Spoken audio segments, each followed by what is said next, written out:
What's good, YouTube? It's your boy, Only One KDB, and I'm back with another video. In today's video, bruh, we got bombshell evidence reveals the reason behind Aaliyah's death. Now, if you're new to the channel, make sure you like, share, and subscribe. Turn on that post notification bell so you get notified I drop another banger, bruh. We finna get to the video, bruh. Y'all boys ready? Now, today the Super Bowl, bruh. Who y'all got there? We gonna talk about that in another video. But we finna get to this video, bruh. Make sure y'all like, share, and subscribe. R.I.P. Aaliyah. And we finna get to the video, bruh. 10 pythons and we had 40 smaller snakes that are crawling on the ground in some of the scenes, and they're real. The plane crash that killed the rising star in the world of music and film reaction today after Aaliyah and 8 others were killed when their planes went down. What's up, and welcome back. You are watching Aaliyah, and I am a fan of this music. I don't know if a lot of people know that, but my brother turned me on to this kind of music and also to this incredible group. It's been almost 22 years since the passing of the iconic princess of R&B and the queen of urban pop, Aaliyah, in that plane crash. However, the pain still feels like it was just... Now, for y'all who don't know, Aaliyah was the queen of R&B, bruh. If Aaliyah was still alive, Beyonce wouldn't be where she at today. I hope that don't fly over your head. It probably did, but we finna continue, bro. We just gonna leave that. I ain't trying to offend no Beyonce fans, cause them Beyonce fans, they something else, boy. They get on your motherfucking ass. I ain't bullshitting, but we finna continue the video, bro. Yesterday, her unique voice, tomboyish style, and beauty would have changed the R&B world if she were with us today. This might sound too surreal to believe, but what if I told you that Aaliyah was actually not supposed to be on that plane that day, and getting her on that plane might have just been orchestrated by someone? Now, while you're wondering about this possibility, new jaw-dropping evidence has revealed when Aaliyah died for a wrongful death, he got paid $90 million for her death. That our princess of R&B, Aaliyah, might have just been sacrificed by Hollywood. Crazy, right? Yeah, I thought so too. But let's find out. I've been telling y'all this. I've been telling y'all this be going on, bro. Y'all be thinking, every time somebody say that, bro, y'all be thinking, oh no, y'all crazy. Y'all just jealous of such and such. Y'all crazy. Y'all believe anything. Y'all so gullible. Y'all are stupid. Y'all don't think sacrifices be happening in Hollywood and in the music industry? Just in the industry in general, bro.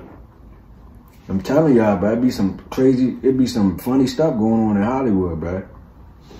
But we finna continue, bro. How? The 22-year-old African-American R&B star Aaliyah rose to fame at 15 after being signed to her uncle, Barry Hankerson's music record Jive Records, and was introduced to her mentor and alleged ex-husband R. Kelly. Aaliyah reinvented R&B with her unique style and gracious voice. Her album, 1 in a Million, that nigga R. Kelly never with over getting 8 out. million copies sold nationwide. Damn, she was good. An icon that the world will surely miss. Sadly, just when the world was getting started on this icon, we were hit with the unfortunate news of her death. Hollywood lost a rising star over the weekend with the death of 22-year-old R&B star Aaliyah. The news reported that on the 25th of August of 2001, Aaliyah and her team had just finished shooting the music video for her next single, Rock the Boat, with director Hyde Williams in the Bahamas' Abaco Islands. The music video shoot was said to have started in Miami before they flew over to the Bahamas to complete the remaining scenes. The crew had finished shooting earlier than expected and were initially scheduled to leave for Miami the following day. However, Aaliyah's mom had just had eye surgery and couldn't come to her shoot as she usually did. Damn. In a bid to see her mom and her boyfriend, Damon Dash, Aaliyah was ready to leave that day. Everyone else also seemed eager to return to the States that evening. So they set off on an Opa-locka, Florida-bound Cessna 402 at Marsh Harbor Airport around 6:50 p.m. A few feet from the Marsh Harbor Airport, the plane's fuselage burst into flames, crashing into a marsh just past the end of the runway. And that was the saddest, most tragic last moment of Aaliyah and her 8 team members. At a Nassau coroner's inquest, a pathologist reported that she had died from severe burns and head trauma after most likely going into shock. Unfortunately, the news of Aaliyah's death came at a time when social media was still far unknown to the world, and many people couldn't voice their pain and thoughts as to what they believed was the truth concerning her death. It was, however, well acknowledged that the world grieved her death. Several years passed and new evidence has emerged, causing many questions about her death. Damon Dash, her boyfriend at the time, had revealed in an interview with Entertainment Tonight that Aaliyah had a phobia of planes and felt uneasy about that plane, as she had said she didn't like the plane she was to fly in. He also revealed that Lenny Kravitz had offered Aaliyah his private jet after she complained about the small plane she was flying in. However, Hyde allegedly took the jet instead, and this pissed him off.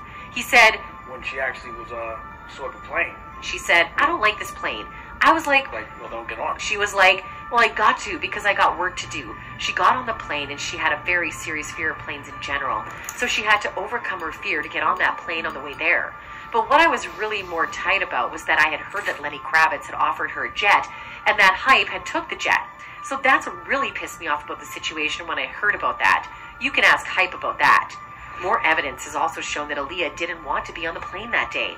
In Kathy Landoli's book, Baby Girl, better known as Aaliyah, she revealed some jaw-dropping details that she believed were the truth about Aaliyah's death.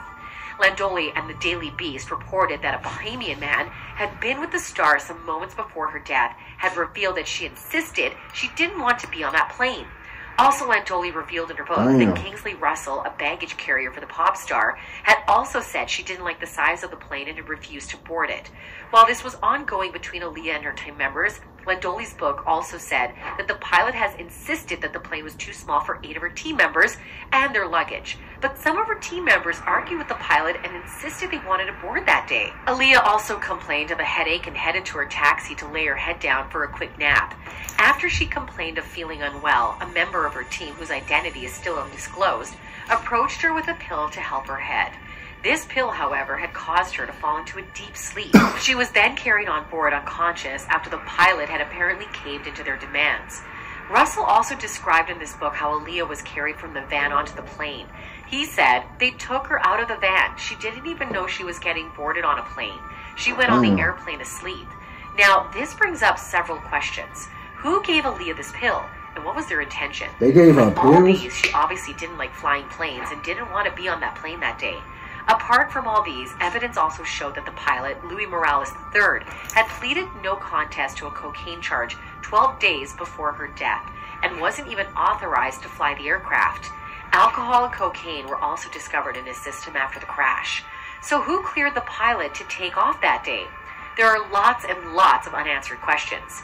Amidst all these questions, some new interesting theories have been formulated about the truth behind her death. One of these theories is that Aaliyah was sacrificed to the Illuminati. While this theory might sound far-fetched, if we analyze all the earlier evidence we spoke about, it looks like Aaliyah was coerced to be on that plane that day against her will. Perhaps she would still be with us if she hadn't been forced. It definitely did seem like someone wanted Aaliyah on that plane that day. But the question is, who? Beyonce? Hollywood, perhaps? Some believe Beyonce had sacrificed Aaliyah to the Illuminati to rise to prominence, although there isn't any evidence of that to support that claim. However, we can't help but notice that shortly after the death of Aaliyah, Beyonce rose to significant fame. I'll explain to you the evidence, bro. Y'all want to hear this, bro? Alright, so boom. Aaliyah, I ain't gonna say Aaliyah was messing with Jay-Z, but they was like seen in pictures together. I think they was, I don't know, I think I seen them in a lot of pictures together. We just gonna say they was, I ain't gonna say they was messing around, but they was always together type shit. So boom, Aaliyah and Jay-Z was, you know what I'm saying, like this. They ain't gonna tell you that though. They just gonna make it seem like R. Kelly was the only, we ain't even finna talk about that. But anyway, Jay-Z and Aaliyah was like this. Then Aaliyah dies, Jay-Z get with Beyonce, and Beyonce just took off, and then they became a couple. Now they the biggest fucking black couple in the industry. In Hollywood, in the industry, wherever you want to say that, they the biggest of the biggest. They don't get no bigger than them two. You make your own assumptions, you assume what you want to believe, man. We finna continue, bro. Aside from being a great pop star, Aaliyah was an outstanding Hollywood actress who was already on her pathway to fame after featuring in the movie Romeo Must Die. Subsequently, after her death, time-changing blockbusters emerged with unchallengeable dominance for Hollywood. Maybe it was just a person or group in Hollywood that might have sacrificed the R&B princess. But the question remains, who? What do you think? Was Aaliyah sacrificed by Beyonce or Hollywood? Or was it her death an unfortunate natural occurrence? Let us know in the comment section. So there you have it. That'll be all for today. If you like our video, remember to hit the subscribe button for more juicy content. Thank you. Alright, that's going to do it, bro. If y'all enjoyed that video, make sure y'all like, share, and subscribe. And I'm out.